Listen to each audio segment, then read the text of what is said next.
Pagkatapos namin kumain ng hapunan kahapon, eto tagdiretso na nga akong naghugas ng pinggan at ito ngang bottle ni Arkidandan. Ay naapo, mas mahirap ng matambakan na naman. Nakita mo yun, tinaktak ko pa talaga yung panghugas ng bote ni Arkidandan. Mabuti na lang talaga kahit kunti na nga't napabula pa nga niya itong hinuhugasan ko. O baka naman merong ulit mag-sponsor dyan ng panghugas ng bote ng bata. Charis. Alam nyo naman kami, tumatanggap kami, mapa-promotion, mapa-exdeal, mapa-collab. Kaya naman kung gusto nyo magpa-sponsor, alam nyo na, i-chat nyo lang ako. Ganun. Charis.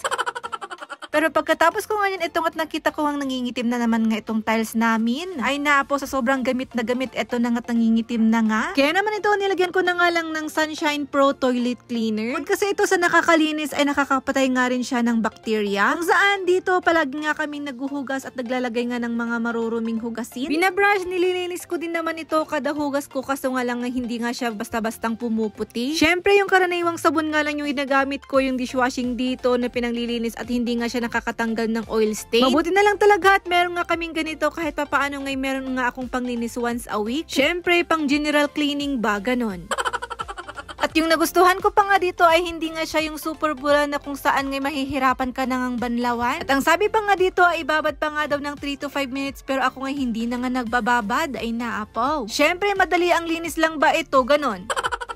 At bago ko nga tapusin yung aking paglilinis dito sa may kusina namin, ito nga tinuloy-tuloy ko na nga ang pagpupunas. Syempre, para minsanan na nga ang pagod kahit na ginabi na nga ako sa paglilinis. Yung tipong dito pa lang sa bandang kusina, abutin ka na nga ng hating gabi sa paglilinis. O, diba? Relate ba mga mamis?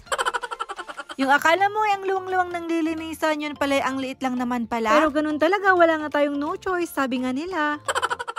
At dahil nga makapal-kapal na nga yung mantika dito banda ay kailangan na nga yung tissue ang gamitin. Syempre, ang hirap kayang maglaban ng basahan ng kapal-kapal ng mantika. At least, pag dito nga sa tissue ay itapon mo na nga lang yung mantika. At sa ganoong paraan nga para sa akin ngay mas madali nga akong makalaban ng basahan. At syempre, minsan nga gumagamit din naman ako nung ini-spray na pang oil stain, kaso nga lang hindi ko alam kung bakit nakalimutan ko for today's video. So ito na nga, tignan nyo naman, sobra ko nga kasipagan pati nga lagay ng aming plato, ito nga aking napunasan. Ang sabi ko nga maglilinis lang naman ako konti, kaya naman ang pinaka-target ko talagang lilinisan ay yung aming lababo. So nga lang, ito nga pati nga lutuan namin na isama ko na nga ring linisan ay naapo. So ito na nga yung aming lababo pagkatapos ko ngang linisan. Maaliwalas at napakasarap nga ulit gamitin. Tanggal na ninyo mga itim-itim at yung mga yellow stain. Syempre, as usual, hindi pa nga ako tapos dahil nga meron pang nag-aantay sa akin na hugasin. Ito nga yung binili kong lagayan nga ng mga condiments. Gagawan ko na nga lang to ng ibang video para naman mabudol ko pa kayo. Charis. Yun lamang for today's video. Thanks for watching. Thank you so much, Lord.